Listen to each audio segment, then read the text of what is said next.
10강 지분공매에서 낙찰받은 사례로 권리분석과 탈출한 방법이 두 번째죠. 이거는 이제 지분경매 실전 투자의 비밀 268에서 291쪽에 있는 내용이죠. 이 부분을 보면 268쪽을 이렇게 펴보면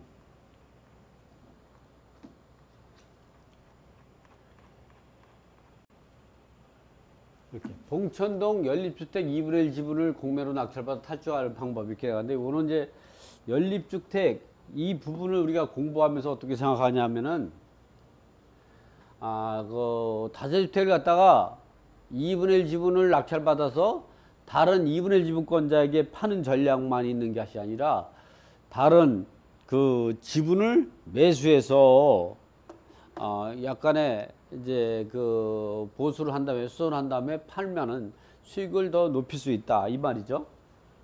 이 사례 같은 경우는 이제 서울대에 있는 건데 A가 2분의 1 지분이고 B가 2분의 1인데 이 사람들은 형제입니다. 여기 형이고 이 동생인데 이 주택에 거주하는 사람은 누가 거주하느냐? 주거는 어머니가 하고 있어요. 그리고 아버지가 사망으로 해가지고 아버지가 사망을 상속됐어요. 아버지가 상속해가지고 이렇게 상속을 이 두 사람한테 주게 된 거죠. 그 중에 동생 지분이 지분 공매로 매각이 되고 이거를 낙찰받은 것을 9,800 정도의 9,800만 원 정도에 낙찰받아야죠. 등기하니까 등기비 한 200만 원 계산하니까 이 부분을 갖다가 보면은 그 1억 원 정도가 들어. 1억 원 정도가 이제 그 총 비용으로 들어간 거죠. 그래서 이 주택을 연립주택을 갖다가 이제 그 조사하러 현장을 가서 보니까 이제 보면 물건을 살 때는 그 물건 가치를 정확히 분석해야 돼요. 정확히 분석해 보면은 그 시세보다 감정가가 낮다 이럴 수도 있고, 감정가가 잘못되고 시세보다 높게 될 수도 있고, 예를 들어 구도심 같은 경우는 이 감정가가 시세보다 높게 돼요. 그러나 신도시 같은 경우는 계속적으로 가격이 오르다 보니까 이 감정가보다 시세가 높은 거죠. 그래서 우리가 이런 거를 투자할 때, 시세를 투자할 때 우리가 생각하기에는 시세가 감정가보다 높을 수도 있고, 시세가 감정가보다 이 감정가가 더 높을 수가 있죠. 이럴 때는 감정가가 높은 거고, 이럴 때는 감정가가 낮은 경우. 이 사례 같은 경우는, 이러한 사례 같은 경우는 A, B 지분을 낙찰받아서 C 지분을 매수하는 전략이 필요하죠. 대부분이 감정가가 낮게 형성된 경우가 일반적이죠. 그러나 이러한 사례라 감정가가 높다 그럴 때에는 내가 A 지분을 사기가 상당히 어려워요. 왜 그러냐? 협의가 안 되면, 이게 공유물 분할 같은 경우는 협의를 해서 분할하는 게 원칙이고, 이 분할 방법은 현물 분할할 때는 현금 분할해야 되는 거고, 협의로 하더라도 그 협의가 안 될 때는 재판 분할하게 되는데, 재판 분할에도 원칙은 현물 분할이에요. 현물 분할이 어려우면 현금 분할하게 되죠. 그래서 의기적 경매로 가지고 그 지분별로 가게 나눠갖게 되는데, 그럴 때의 기준점은 이 감정가가 기준이 된다는 거죠. 그래서 내가 시세가 감정가가 시세보다 낮다 이럴 때는 내가 협의를 해서 살라고 하는데 안 판다 그러면 공유물 분할 청구 소송을 통해서 그 과정에서 조정을 정해서 내가 이 매도 청구하면, 매도하겠다 하면 그건 안 팔 수가 없어요. 그것도 하나의 현물 분할의 한 방법으로 이제 그 법원에서 판단하고 있기 때문에, 대부분 판례에서는 판사가 공유분할 청구해서 상대방이 사겠다면 그 법원이 이 판사가 직권으로 그것도 하나의 현물 분할로 인정해서 매도 청구를 받아들여줘야 된다. 이렇게 나오죠. 그러나 예를 들어서 이 시세가 감정가가 시세보다 감정가가 높다. 이럴 때 매도 청구하면 그 기준 감정가 때문에 상대방 집을 비싸게 되다 보니까 수익을 떨어뜨릴 수밖에 없죠. 그래서 이런 경우는 시세가 감정가보다 시세가 높을 때에는 내 지분을 이 팔아도 괜찮고 상대방 지분을 감정가로 사오게 된다면 두 마리 토끼를 잡을 수가 있는. 그러나 이 밑에 같은 전략이라면 감정가 시세보다 높은 구도심 지역에 있는 물건이라고 하면 이런 경우를 살 때에는 오로지 지분 투자로 수익을 낼 수 있는 그런 정도로 저렴한 가격으로 사야 된다. 이 물건 같은 경우를 한번 분석하면 이 물건 같은 경우는 실질적으로 현장 가보니까 3억 4천만 원 정도의 이 가치더라고. 그래서 이거를 그러니까 2분의 1 지분이면 1억 7천만 원이 되는데 이 감정가는 1억 4,200으로 돼 있어요. 감정가가 2분의 1이 나누기 2분의 1을 하면 이거는 2억 8,400만 원이기 때문에 어디에 해당돼? 이거에 해당이 되죠. 시세가 3억 4천만 원인데 감정가는 2억 8,400만 원이니까 한 1억 정도 이제 그 시세가 이제 감정가보다 높은 거죠. 그래서 이거를 낙찰받고 나가지고 그 A를 만나러 갔죠. 이 가니까 A는 없고 누가 있자? A, B의 모친인 어머니가 거주하고 계시더라고요. 이때 나이가 연세가 한 70세 정도 되셨어요. 제가 거기 가니까 나보고 그냥 같이 사시라고 하더라고요.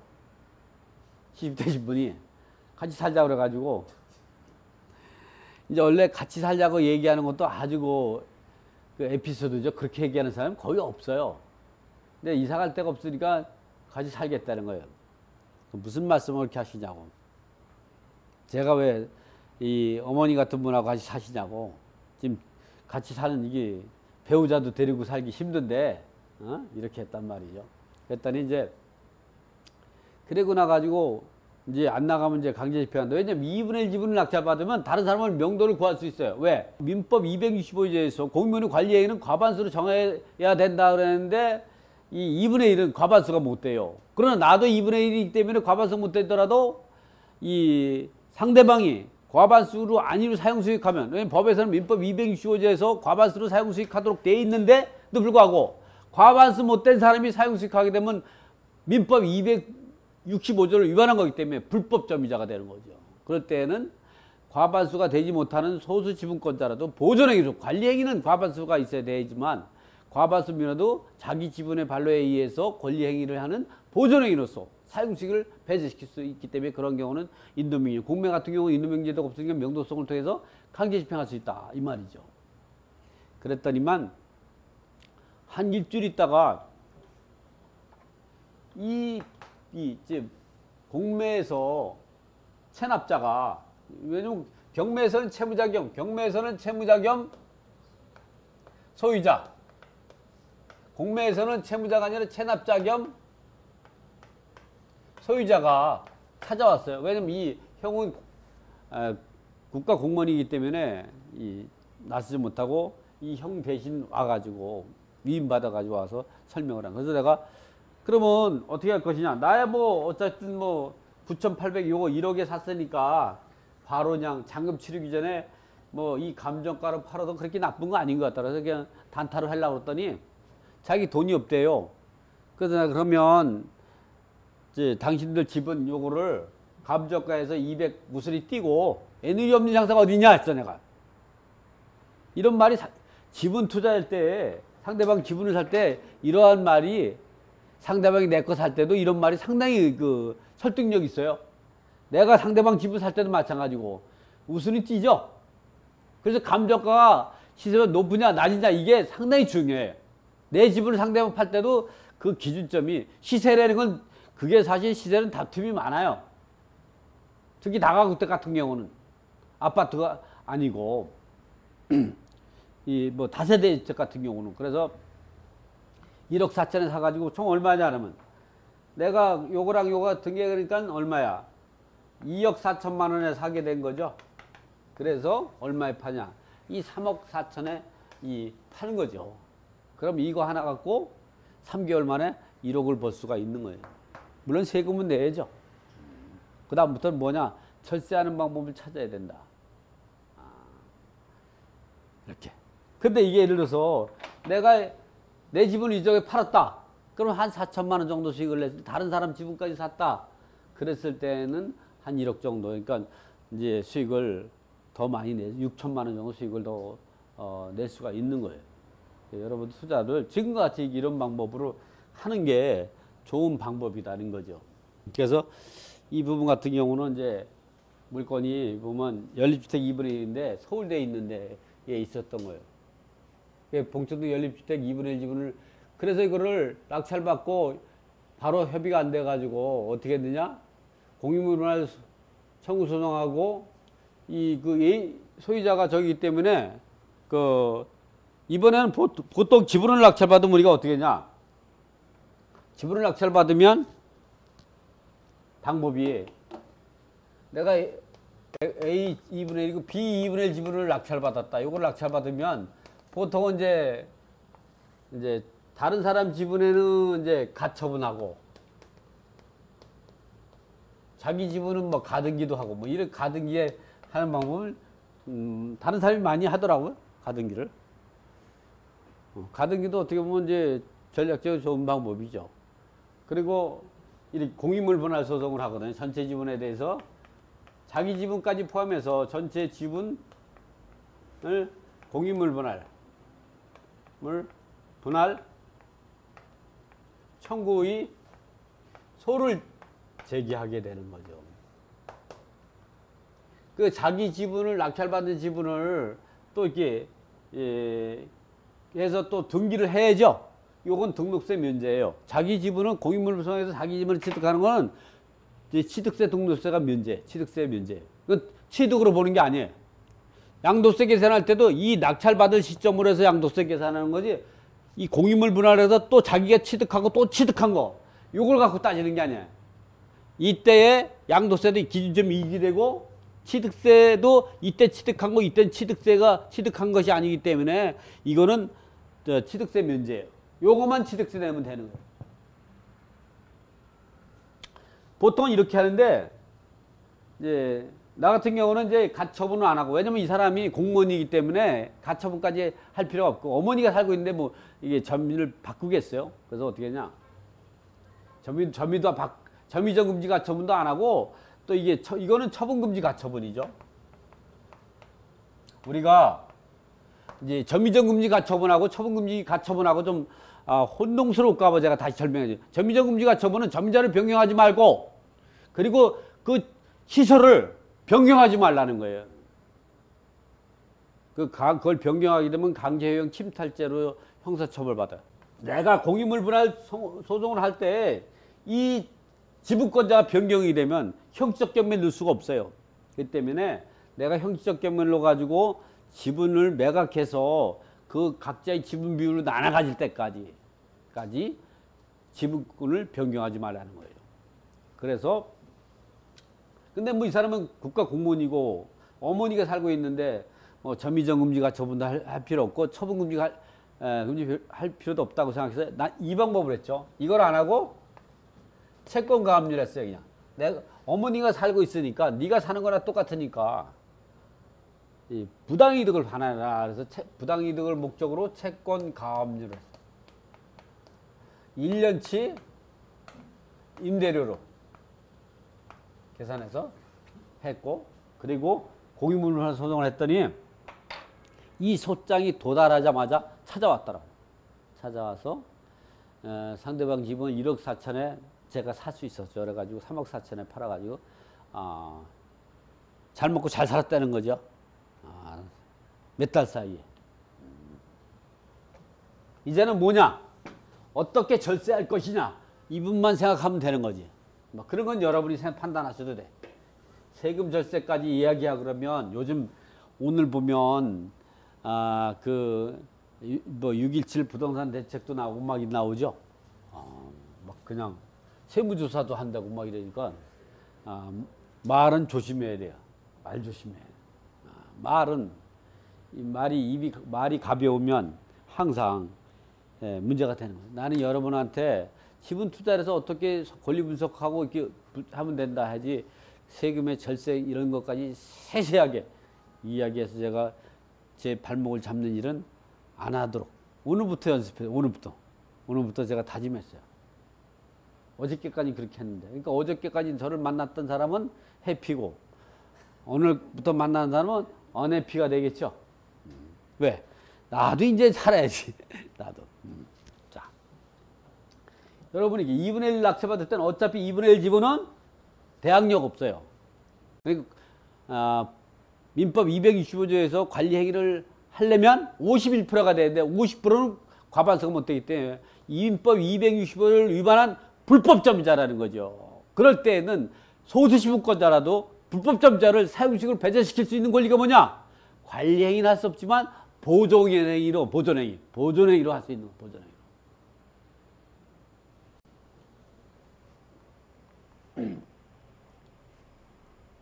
그때 썼던 이제 그 공인물분할 소장이죠. 원고가 김동희 선생님이시고 선생님 누구예요? 나죠. 나. 피고는 김아무개고 이 사람도 김씨였어요. 이제 이 소가 목적물가액 처명 이제 표지에 쓰고 표지 뒤에는 이제 과표 계산서가 들어가게 되고 소장에는 이렇게 나오고 청구 취지 별지 목록 기재 부동산을 경매에 붙여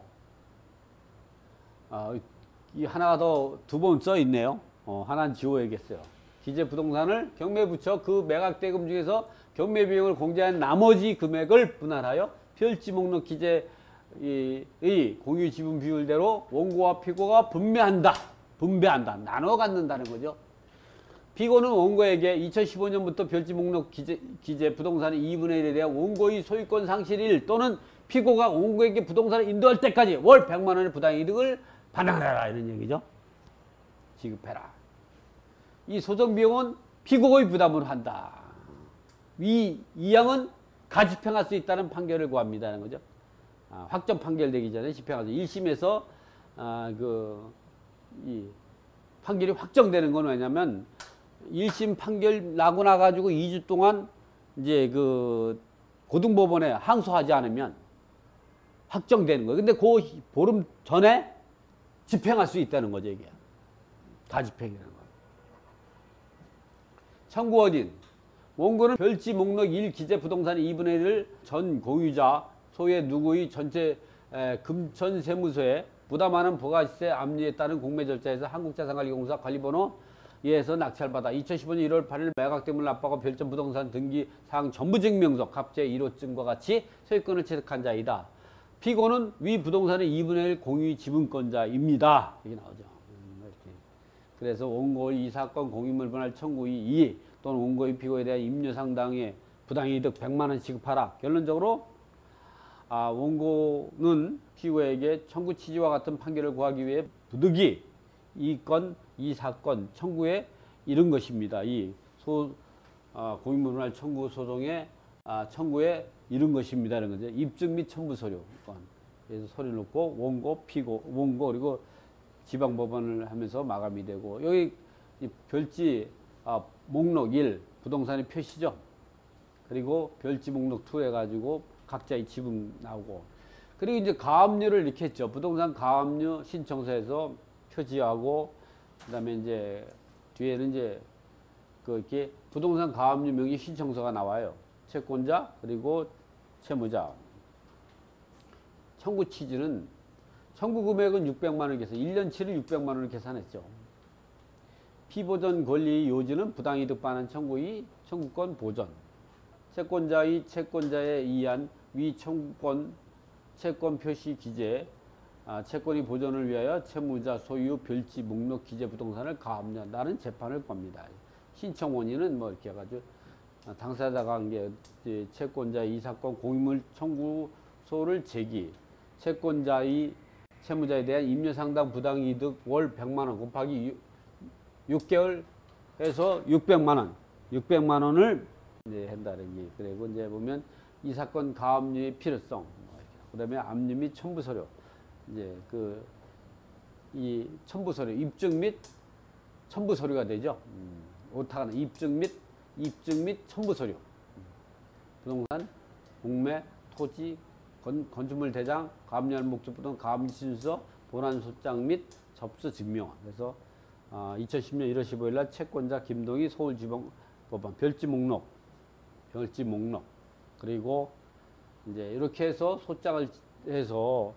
소장을 제출하고, 그리고 여러분들 이렇게 보면 우리가 이제 그 공인부분할 때 내 지분은 이제 가등기하고 다른 지분은 가처분, 그리고 공인물 분할 소송을 해서 다른 지분이 다른 사람한테 팔리지 못하도록 해야 돼. 왜냐면 가끔 보면 이 공인물 분할 소송하는 과정에서 이 다른 지분을 제3자에게 매각한다 보면 그 판결을 받아가지고 형식적 경매를 놓는데 기각되는 게, 왜냐면 이 등기부상 권리자와 이 재판상 판결받은 형식적 경매를로 명한다는 판결문 내용이 지분이 틀리기 때문에 기각되거든요. 그래서 다시 공인물 분할 소송을 하게 되는 사례가 있어서 참 진짜 어려운 점이 많거든요. 그래서 반드시 가처분하고.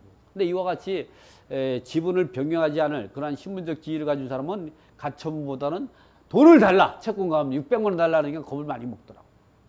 이런 방법도 좋다는 것도. 이번에는 이제 보면 제가 이제 뭐 책을 쓰다 보니까 3분의 1 지분이 이제 나왔더라고, 대림동에. 그래서 이거 우리 갔더니 요거는 25평형인데 요거는 25평형이에요. 대림역에 있는 데서, 대림역하고 이쪽에 보면 이제 지도를 보면 이쪽이 대림역이고 이쪽이 구로 디지털역, 디지털역이죠. 그리고 요쪽에 있는 거예요. 그러니까 여기랑 뭐 거의 뭐 중간쯤에 있어요, 중간쯤에. 근데 뭐 이 집 상태가 좋더라고, 1층인데. 그러니까 요거를 계산해 보니까 이게 금액이 한 2억 1천만 원 정도 가더라고. 3분의 1 지분이니까 한 7천만 원 정도의 가치가 있는 거예요. 7천만 원. 전세를 따지니까 전세가 한 1억 7천에서 1억 8천 정도 받을 수가 있는, 이 정도가. 그 뭐 지분 사가지고 뭐 전세 놔도 되고 아니면 이제 다른 사람 지분을 사더라도 좋은 게 있더라. 근데 감정가가 얼마냐?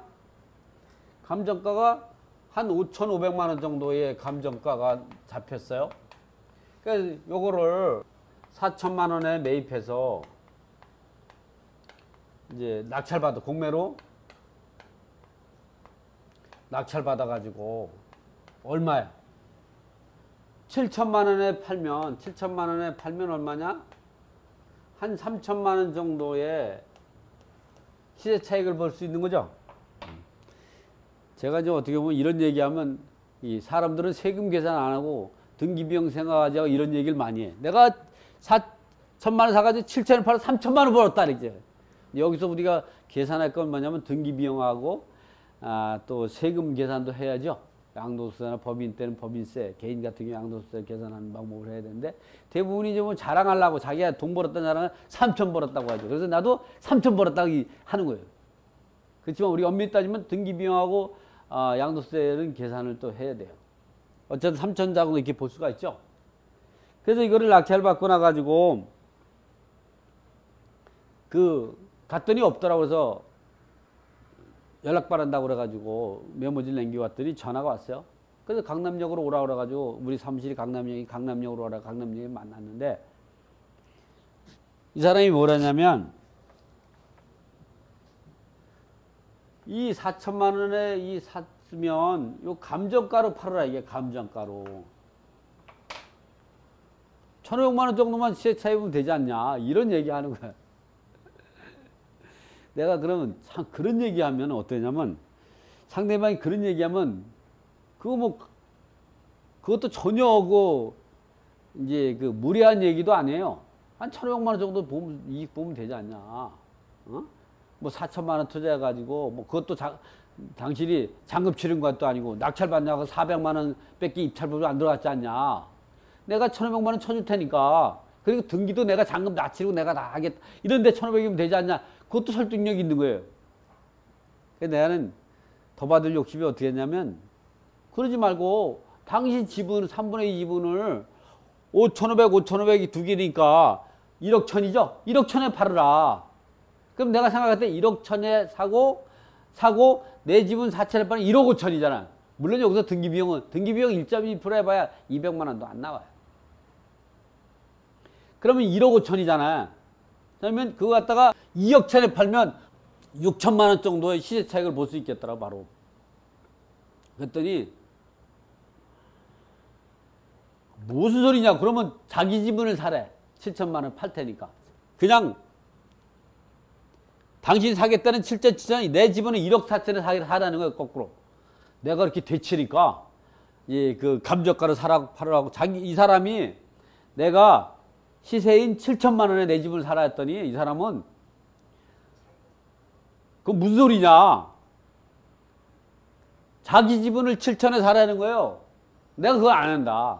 당시 지분을 이 감저가로 이제 그 팔으라 했더니 자기 지분을 7천에 사라는 거 이렇게. 그러니까 서로 똑같은 얘기 하는 거예요. 결국은 저축 봐서 6천에 팔고 예, 그 나왔는데 어쨌든 500만 원 더 받자고 이렇게 또 이제 그 우리가 또 머리 싸움 한 거죠.